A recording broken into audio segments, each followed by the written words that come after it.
شهدت الساعات القليلة الماضية مفاجآت جديدة في صفقة انتقال الأسطورة البرتغالية كريستيانو رونالدو إلى الفريق الأول لكرة القدم بنادي النصر.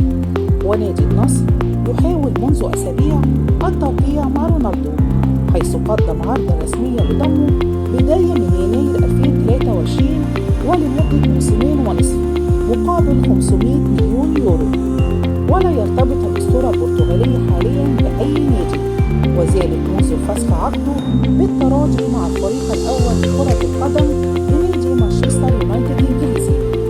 وعن سير تأخر انتقال كريستيانو رونالدو إلى نادي النصر، أعلن الإعلامي الرياضي البرتغالي دوارتي مونتيرو تأخر حسم صفقة انتقال رونالدو إلى نادي النصر حتى الأيام الأخيرة من شهر يناير 2023.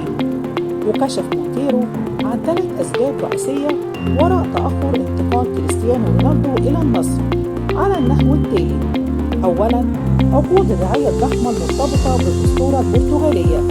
وثانياً، توتر العلاقة برونالدو ووكيل أعماله البرتغالي خورخي مينديز. وثالثاً، انتظار اللاعب حتى اللحظات الأخيرة على أمل الحصول على عرض أوروبي. وأعلن الإعلام الرياضي عن استغرابه بتوتر العلاقة بين رونالدو ومينديز في وقت يجب أن يكون وكيله الذي رافقه طوال مسيرته الاحترافية إلى جانبه لمساعدته على حسم مستقبله.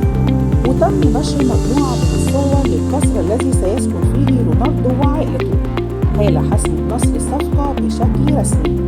والقصر يقع في حي مكة ويبعد عن ملعب مارسيل بارك الخاص بفريق الكرة الأول بنادي النصر بما يقرب 3 كيلو متر فقط.